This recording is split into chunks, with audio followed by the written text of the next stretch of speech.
Wahai, ketahuilah sesungguhnya kita bersaudara.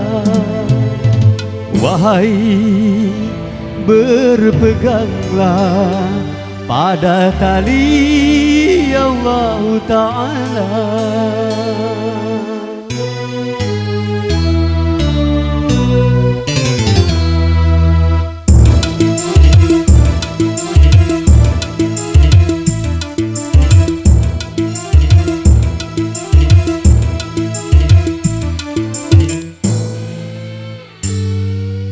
Hayo, bersatu padu hayo, dan seirama hayo, seiman sejalan, berpedoman pada Quran. Mari galang persatuan, berpedoman pada Quran.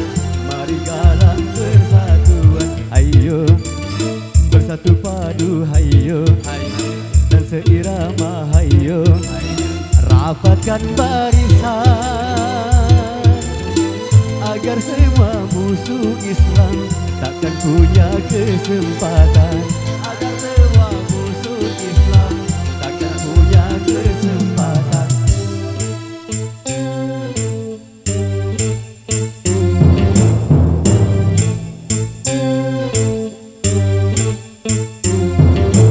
Janganlah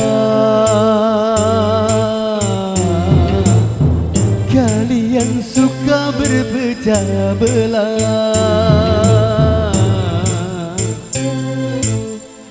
laksana buih di atas lautan,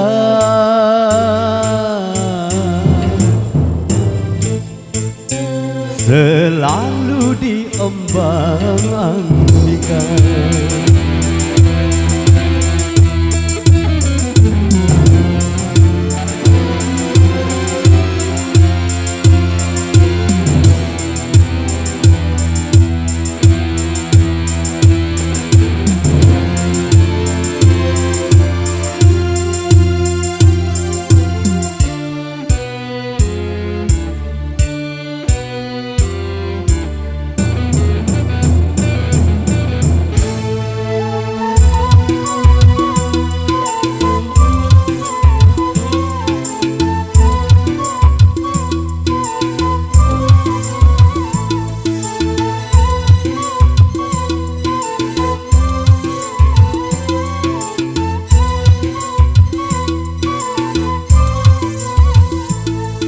Jiwa dan raga juga harta, jiwa dan raga juga harta, kita relakan demi agama dan demi tegaknya kebenaran.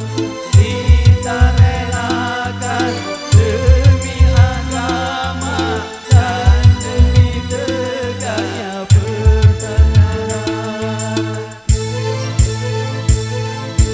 Kau semua takkan rela, kita semua takkan rela, apabila ada yang coba-coba mengganggu dan merusak akidah.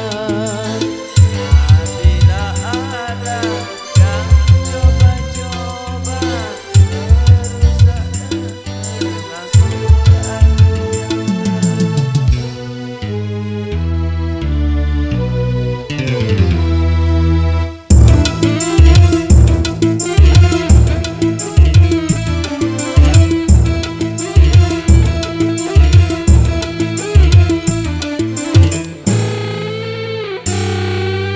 Allah, hanya padanya Allah, kita menyembah Allah, tunduk dan bertakwa,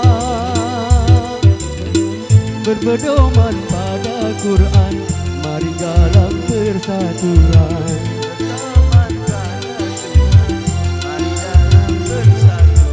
hayo, bersatu padu hayo, dan seirama hayo, seiman iman segala, berpedoman pada Quran, mari galang persatuan. Berpedoman pada Quran, mari galang persatuan.